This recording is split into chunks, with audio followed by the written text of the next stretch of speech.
오늘 우리 시대의 잠언 8번째 재물에 대해서 함께 같이 은혜를 나누고자 합니다. 여러분, 돈에 대해서 우리가 어떤 생각을 가져야 할까? 제가 최근에 어떤 한 영상을 하나 봤어요. 김승호 회장님이 강연하신 영상이에요. 김승호 회장, 처음 듣는 분들도 많으실 텐데요. 이분이요, 책 2권을 쓰셨어요. 김밥하는 CEO라고 하는 책을 쓰셨고, 또 생각의 비밀이라고 하는 책을 쓰셨습니다. 돈에는 5가지 비밀이 있다고 하는 거예요. 제가 한번 말씀드려 볼 테니까 잘 한번 들어보시기 바랍니다. 김승호 회장이 이야기하는 돈의 5가지 비밀. 첫 번째는요, 돈은 중력이 있다는 거예요. 중력이 뭐예요? 끌어당기는 힘이죠. 멀리 있으면 힘이 약해요. 가까이 있으면 강하게 끌어당기는 거예요. 돈이라고 하는 것이, 종잣돈을 처음 만드는 것은 참 힘들다는 거예요. 1,000만 원, 2,000만 원, 3,000만 원을 종잣돈을 만드는 것은 정말 힘들다는 거. 그러나 그 돈을 만들어서 그 돈을 굴리기 시작하면 돈을 번다는 거예요. 이분이 처음 프랜차이즈 300개를 만들 때는 정말 힘들었다는 거예요. 하나하나 만들 때 너무너무 힘들었는데, 그 다음 300개, 600개를 만들 때까지는 어느 날 보니까 600개가 되어 있더라는 거예요. 언제 벌써 600개지? 자기가 기억도 못할 만큼. 그리고 나서 1200개까지 프랜차이즈점이 늘어났다는 거죠. 돈에는 중력이 있구나 하는 것을 이야기합니다. 두 번째는요, 돈은요 2가지가 있어요. 고생해서 번 돈이 있고 쉽게 번 돈이 있는데, 진짜 돈은 고생해서 번 돈이다, 그렇게 이야기를 하더라고요. 쉽게 번 돈은 쉽게 사라진다는 거예요. 돈이라고 하는 것은 피와 눈물과 땀으로 벌어야 진짜 그게 내 것이 된다, 그의 경험에서 나오는 이야기입니다. 세 번째는요, 돈은 내 돈만이 아니라 남의 돈도 소중하게 여겨야 한다고 이야기합니다. 여러분, 내 돈 함부로 못 쓰죠? 아까워서. 다른 사람 돈도 그렇게 해야 된다는 거예요. 남의 돈이라고 펑펑 쓰고 공금이라고 펑펑 쓰고 그래서는 절대 부자가 될 수 없다고 이야기합니다. 돈이라고 하는 것은 똑같이 소중하다고 이야기해요. 심지어는 공공물품, 그리고 공공시설물을 사용하는 것도 내 물건처럼 소중하게 여겨야지, 이거 그냥 거리에 있는 공공물품이라고 막 함부로 막 쓰면, 그런 습관이 배면 그 사람은 절대 돈을 벌 수 없다고 이야기합니다. 네 번째는요, 일정하게 들어오는 돈이 있고 비정기적으로 들어오는 돈이 있는데, 진짜 내 돈은 일정하게 따박따박 들어오는 돈이 힘이 있다고 이야기합니다. 그게 비록 적을지라도 매달 월급처럼 따박따박 들어오는 그 돈이 진짜 내 돈이지, 그냥 비정기적으로 갑자기 어느 날 목돈이 생기는 거, 그거 다 사라진다는 것입니다. 또 마지막 5번째, 제가 이 부분이 제일 마음에 와닿았어요. 돈을 생각할 때 인격체로 생각하라고 이야기합니다. 돈은 인격체다. 돈을 함부로 하면 돈이 떠나간다는 거예요. 돈을 소중히 여기면 돈이 가까이 온다는 거예요. 여러분, 사람 그렇죠? 내가 그냥 함부로 막 대하면 사람들이 내 곁을 떠나가요. 한 사람 한 사람을 소중히 여기면 내 주변에 사람들이 있는 것처럼 돈도 그렇다는 거예요.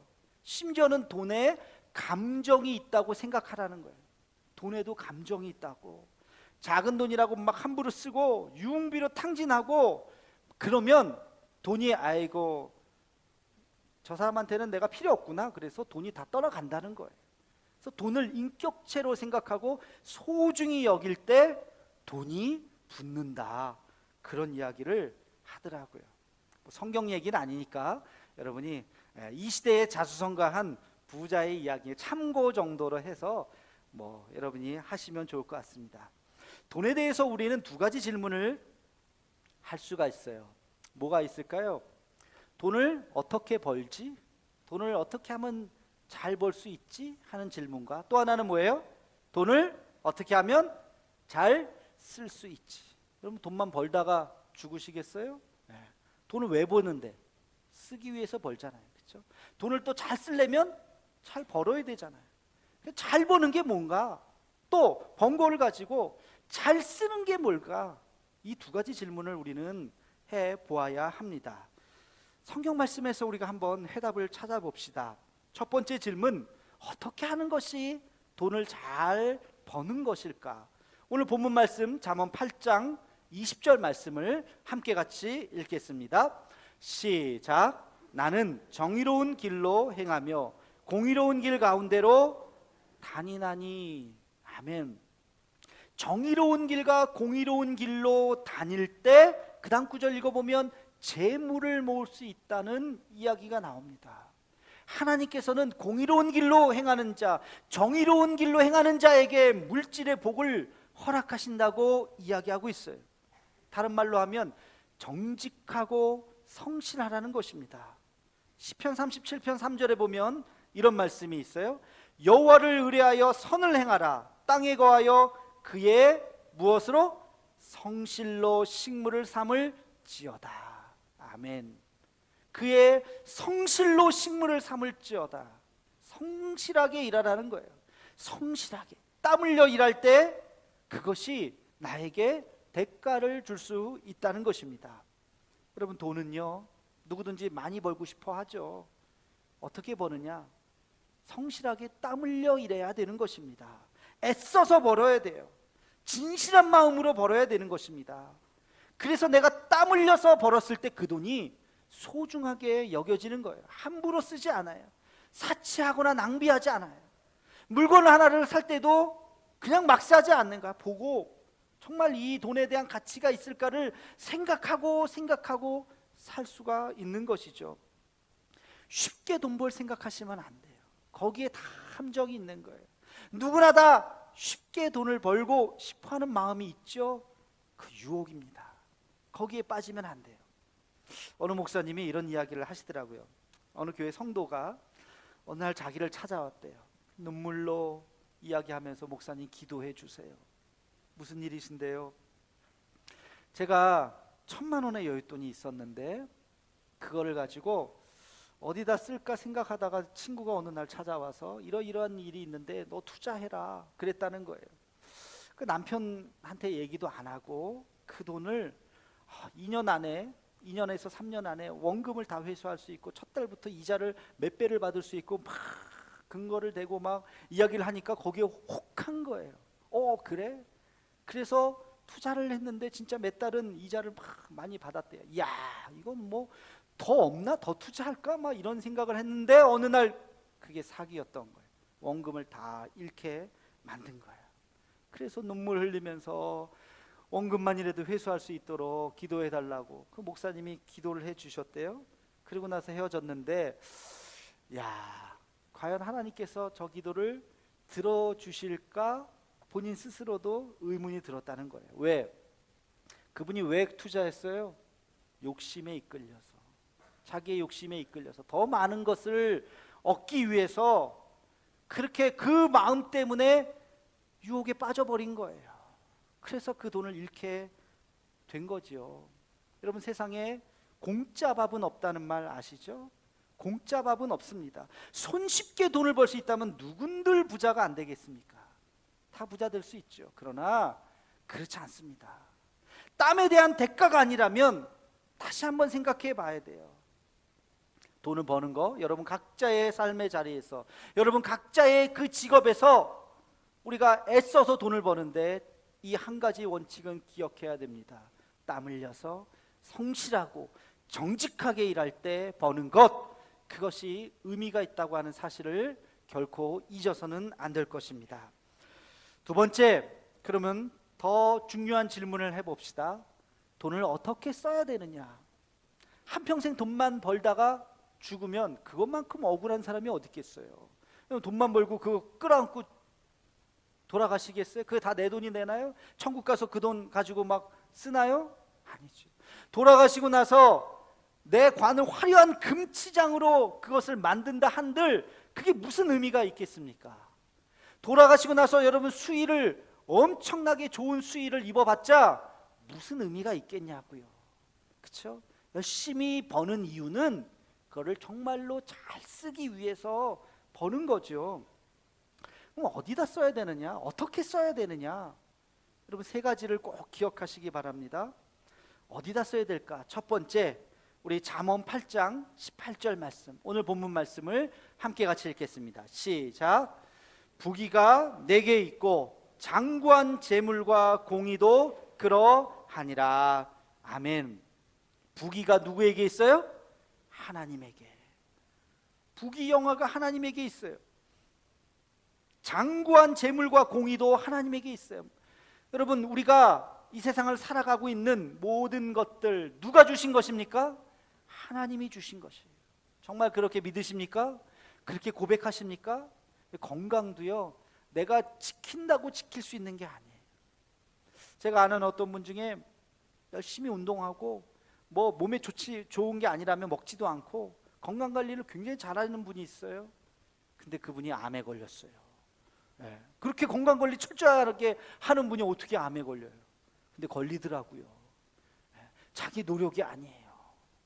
반대도 봤어요.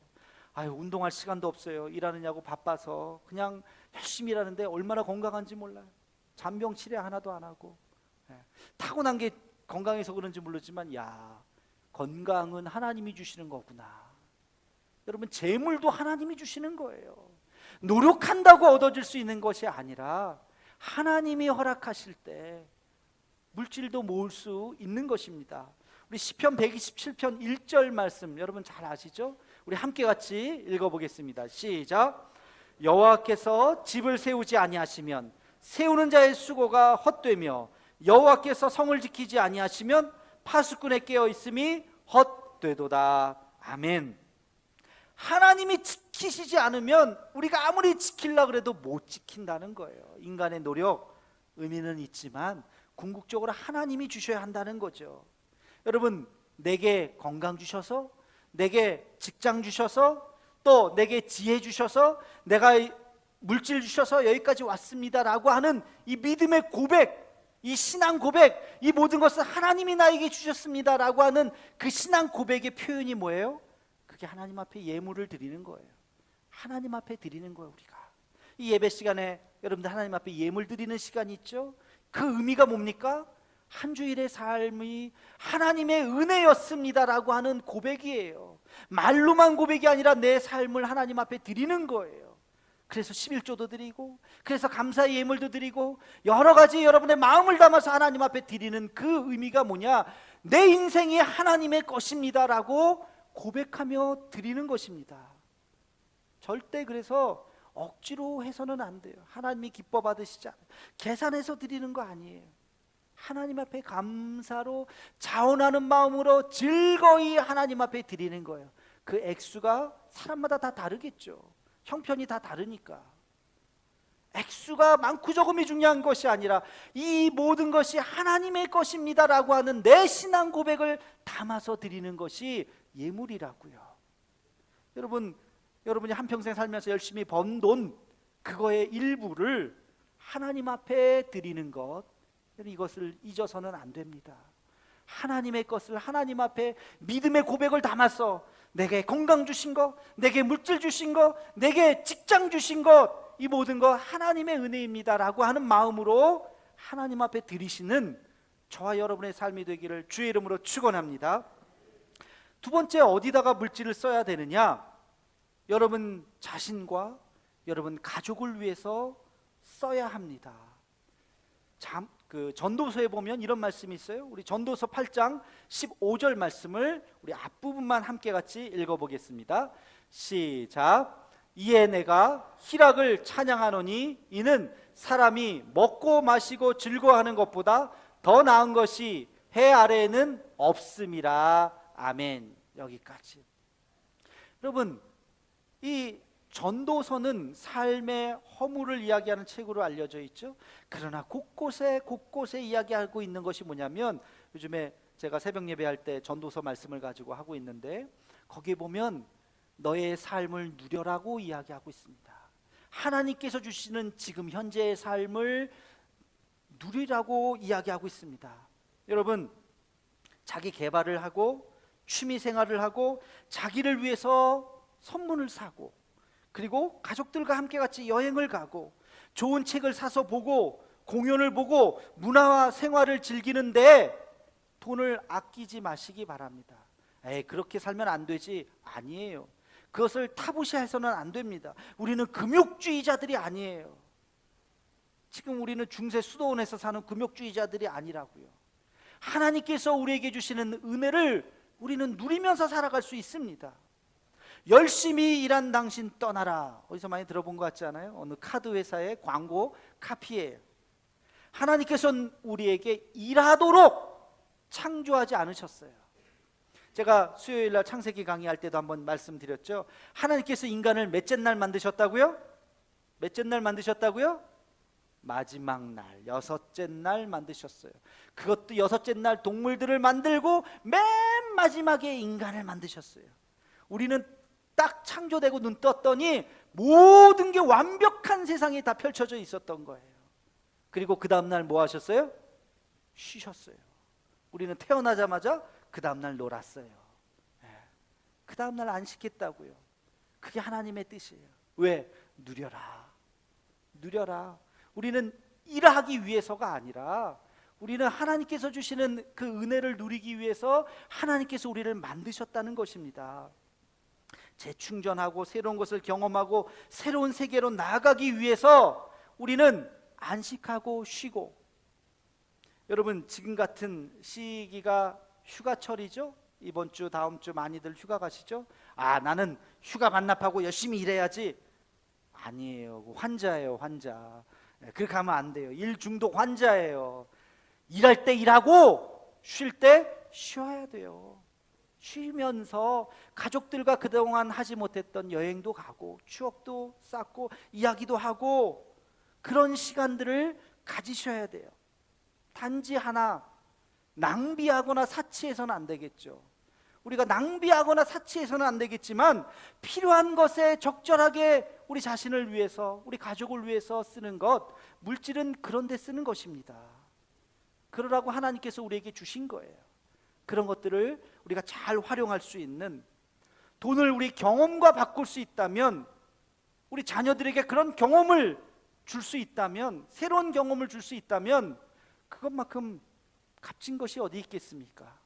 자기 자신과 또 여러분 주변을 위해서, 가족을 위해서 쓸 수 있는 우리 모두가 되기를 간절히 소망합니다. 마지막으로 돈은 어디다 또 써야 되느냐? 세 번째 잘 기억하시기 바랍니다. 돈은 이웃을 위해서도 사용되어야 합니다. 여러분, 나를 위해서 쓰라 그랬죠? 나만을 위해서 써서는 안 돼요. 나를 위해서 쓰는 것이지 나만을 위해서 써서는 안 되는 것입니다. 자신만을 위해서가 아니라 이웃들과 함께 같이 나눌 수 있어야 됩니다. 섬기고 베푸는데 인색해서는 안 됩니다. 잠언 19장 17절에 보면 이런 말씀이 있어요. 우리 함께 같이 읽겠습니다. 시작. 가난한 자를 불쌍히 여기는 것은 여호와께 꾸이는 것이니 그 선행을 갚아 주시리라. 아멘. 여러분, 하나님 앞에 돈 꿔줄 수 있어요. 어떻게 하는 게 하나님 앞에 돈 꿔주는 거라고요? 가난한 자를 불쌍히 여기는 것, 그들에게 베풀어 줄 때 하나님이 생각할 때, 야, 내가 빚졌구나, 내가 너에게 빚졌구나. 하나님이 빚지셨는데 가만히 있을까요? 갚으시죠. 이자를 쳐서 갚으시죠. 가난한 자에게 그렇게 선행을 베푸는 것, 그것이 소중하다는 것입니다. 탈무드에 보면 이런 말이 있더라고요. 아무도 보지 않은 데서 선행을 행하는 자는 모세보다 위대하다. 모세보다 위대한 게 뭐라고요? 아무도 보지 않는 데서 선을 행하는 것. 모세보다 위대하다는 말이 있어요. 하나님이 나에게 재물을 주셨다면 나만을 위해서 쓰라고 주신 것이 아니에요. 이웃과 함께 같이 나누고 베풀라고 주신 것입니다. 여러분, 하루에 몇 끼 드세요? 3끼 먹죠? 만약에 한 끼밖에 못 먹는다면 열심히 벌어서 2끼 드시기 바랍니다. 열심히 벌어서 3끼 드시기 바랍니다. 나를 위해서 내가 3끼도 못 먹는다면 열심히 벌어서 내가 3끼 먹어야죠. 그런데 그 다음에 더 많이 돈을 벌면 4끼 드시겠어요? 하루에 5끼 드시겠어요? 나는 돈 많이 버니까 하루에 10끼 먹어야지. 그래서는 안 돼요. 세 끼면 족한 거예요. 그 이상 내가 벌 수 있다면, 내가 하루 세 끼 먹을 수 있다면 나머지는 내 주변에 한 끼밖에 못 먹는 사람을 위해서 써야 돼요. 내 주변에 두 끼밖에 못 먹는 사람을 위해서 베풀어야 되는 것입니다. 여러분, 주변에 그런 사람들이 있어요. 나는 그래도 밥 세 끼 먹을 수 있지. 그렇다면 그렇지 않은 사람들을 위해서 우리의 손을 내밀어 주어야 합니다. 봉사단체에서 기부를 받는 어떤 분이 이런 이야기를 하시더라고요. 매년 기부 받는 사람들을 이렇게 지켜보면 큰 부자가 큰 금액을 하는 경우는 거의 없답니다. 아주 드물게, 있어도 손꼽을 정도로 있고, 대부분의 기부금은 보통 평범한 사람이 작은 금액을 한다는 거예요. 매달 하고 수시로 하고. 그래서 그분이 깨달았다는 거야. 돈 많다고 많이 하는 게 아니구나. 기부는 습관이구나 하는 것을 깨달았다는 겁니다. 저는 그 말이 굉장히 와닿았어요. 기부는 습관이에요, 습관. 큰 돈을 해야지. 물론 일생에서 한 번 정도는 돈을 모아서 큰 돈을 기부할 수도 있어요. 그러나 아니요, 평소에 만나는 사람에게 작은 금액들을 평소에 나누는 그 습관, 이것이 우리에게 소중한 겁니다. 예수님이 하신 말씀 여러분 기억하죠? 주는 자가 받는 자보다 복되도다. 우리 한번 따라해 볼까요? 주는 자가 받는 자보다 어떻게 된다고요? 복되도다. 이게 예수님의 말씀이에요. 사도행전에 나오는 주님의 말씀이에요. 나누면 복이 되죠. 베풀면 복을 받습니다. 나누면 그것이 복이 되고, 베풀면 그 복을 내가 받는 거예요. 잠언 11장 24절 말씀 우리 한번 같이 읽어보겠습니다. 잠언 11장 24절 시작. 흩어 구제하여도 더욱 부하게 되는 일이 있나니 과도히 아껴도 가난하게 될 뿐이니라. 아멘. 여러분, 과도히 아껴도, 아낀다고 잘 사는 게 아니라고요. 과도히 아껴도 가난하게 될 수도 있다는 것입니다. 흩어서 구제하고 베풀어도 부하게 될 수 있다는 거예요. 하나님께서 기뻐하시면 하나님께서 복을 주시는 거예요. 여러분 주변에 있는 어려운 이웃들을 보면 인색하지 마시기 바랍니다. 그거 아낀다고 내가 부자 되는 거 아니라고요. 내가 가진 재물이 그 일부가 어떤 사람의 꿈을 위해서 사용된다면 얼마나 행복합니까? 내가 가진 그 일부가 어떤 사람의 행복을 위해서, 절망에 빠진 사람에게 희망이 된다면, 괴로워하고 있는, 힘들어하고 있는 사람들에게 용기가 된다면 그것만큼 귀한 것이 어디 있겠습니까? 물질은 그렇게 쓰는 것입니다. 그럴 때 이 땅에 있는 그 물질, 천국에 내가 주머니에 넣는다고 가져갈 수 있는 게 아니라고요. 손에 움켜진다고 그걸 가져갈 수 있는 것이 아니라고요. 천국에 가져갈 수 있는 방법은 하나밖에 없어요. 베푸는 거예요. 나누는 거예요. 내가 열심히 모은 그 가치 있는 그 돈을 정말 가치 있게 쓰는 거예요. 그럴 때 하늘의 보화가 쌓여 있을 줄로 믿습니다. 여러분, 복의 근원은 하나님이에요. 하나님의 것을 하나님 앞에 드리고, 우리가 살아있는 동안 여러분의 삶을 누리시고, 가족과 함께 같이 이 세상은 참 살만한 가치가 있다, 행복한 것이다 라고 하는 것을 함께 같이 나누시고, 그리고 어려운 이웃들과 함께 같이 내게 있는 그 재물들을 나누고 그들에게 희망이 되고 그들에게 주님의 사랑을 전하는 것, 이것이 물질을 아름답게 쓰는 것입니다. 잘 벌고 잘 쓸 수 있는 우리 모두가 되기를 주의 이름으로 축원합니다.